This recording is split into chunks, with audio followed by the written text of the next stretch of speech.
হেরায় হেরায় পাহারা দিয়েছ, সারাটা জীবন তোমার নবীকে পাহারা দিয়েছ, বন্ধুত্ব বানিয়েছ। আমি নবী মুহাম্মদুর রাসূলুল্লাহ ঘোষণা দিলাম, তুমি যেমন জগতে আমার সঙ্গে থাকতে বড় ভালোবাসো, তোমার মৃত্যুর পরে আমার কবরের পাশেই তোমার কবর হয়ে যাবে। আবু বকর সেটাও শুধু নয়, হাসরের ময়দানে ইসরাফিল বাঁশি বাজানোর পরে আল্লাহ তাআলা আমাকে সর্বপ্রথম হাসরের ময়দানে উঠাবে, আর পিছনে দ্বিতীয় যদি কেউ ওঠে সেটাই হবে আমার আবু বকর। আরো জোরে বলেন সুবহানাল্লাহ। আবু বকর এই জায়গায় নয়, বিচার হয়ে যাওয়ার পরে আল্লাহ আমাকে ওয়াদা করবে, হাবিবে জান্নাতে আপনার জন্য আলাদা স্পেশাল ঘর, আপনি চলে যান, আপনার বাদশাহিত্ব আমি আল্লাহ দান করেছি। গাড়ি চলে আসবে, গাড়ির ড্রাইভার হবে হযরতে বেলাল, আর ওই গাড়ির দুইজন সাওয়ার আমার নবী পাকের পিছনে হযরতে আবু বকর। আরো জোরে বলেন সুবহানাল্লাহ।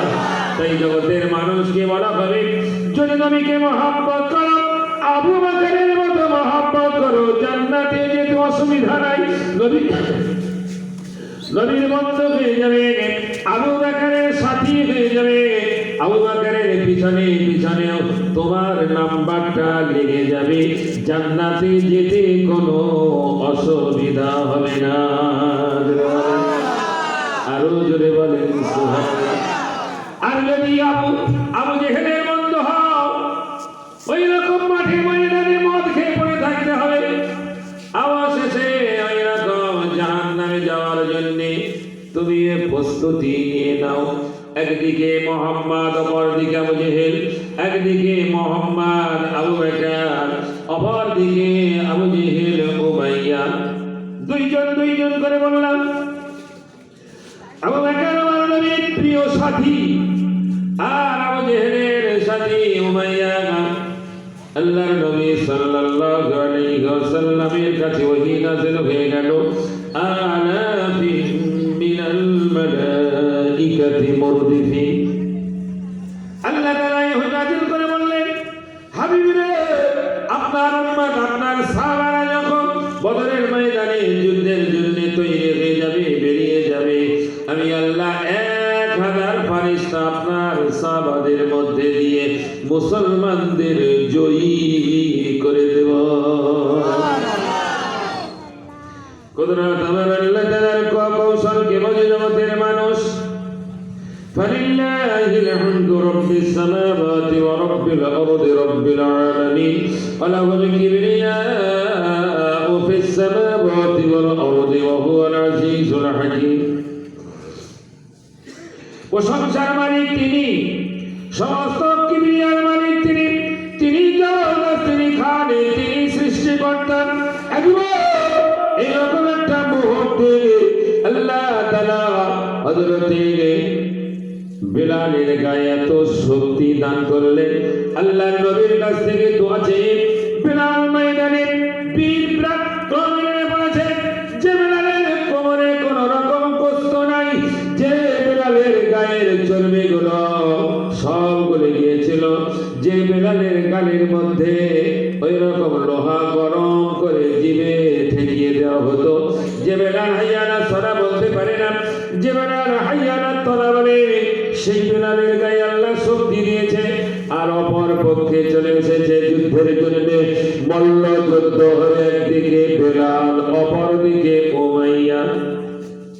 উমাইয়া হাতটা জোর করে বলে, বেলাল তোমাকে বড় কষ্ট দিয়েছি, বেলাল তোমাকে হাত পা বেঁধে উত্তপ্ত বালুর উপরে ফেলে রেখেছি, বেলাল তোমাকে খাওয়া দিইনি, আগুনের চিঙ্গারায় বসিয়ে রেখেছি, বেলাল সূর্য ওঠার আগে তোমার বেত্রাঘাত শুরু করেছি, আর সূর্য মাথার উপরে চলে এসেছে তখনও বেত্রাঘাত করছি, যতক্ষণ না বালুগুলো গরম না হবে ততক্ষণ বেত্রাঘাত করেছি, বেলাল তোমাকে খাওয়া দিই, তোমার অপরাধ আল্লাহ মানার, আল্লাহকে মেনে নেওয়ার তোমার অপরাধ, নবীকে মানার, সেই জন্য এত কষ্ট দিয়েছিলাম।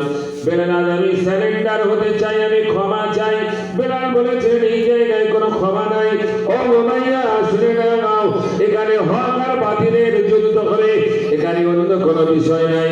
আমি এখানে দয়া দেখাতে পারি না, তুমি আমাকে কতল করে দাও, তোমার তরবারি দিয়ে আমাকে দুখণ্ড করে দাও, আমি জান্নাতের নাম পেয়ে যাব তাড়াতাড়ি। আর তুমি সুযোগ দাও, আমি তোমার কোরবান করে দেব, তুমি সঙ্গে সঙ্গে জাহান্নামে চলে যাবে। উমাইয়া এখানে কোনো কারো উপরে দয়া নাই, তুমিও দয়া করো না, আমিও দয়া করবো না, এখানে যুদ্ধের বিষয়। আরে হযরত আব্দুর রহমান বিন আওফ রাদিয়াল্লাহু তাআলা আনহুর কাছে গিয়ে বেলাল সাহারা নেয়, উমাইয়া সাহারা নেয়। আল্লাহর নবীর পাগল হযরত বেলাল তরবারি নিয়ে ছুটে যায়, সামনে যায় পিছনে দৌড়ায়, পিছনে যায় সামনে দৌড়ে আসে, এইভাবে ধরা খেয়ে গেল। এক কোণ থেকে দিয়েছে উমাইয়া জীবনের মতো জাহান্নাম রসিদ হয়ে গেছে। আল্লাহর নবীর পাগল বেলাল যেন বদরের ময়দানে জয়ী হয়ে দাঁড়িয়ে যায়। জোরে বলেন জি। আবু জেহেল বাচ্চা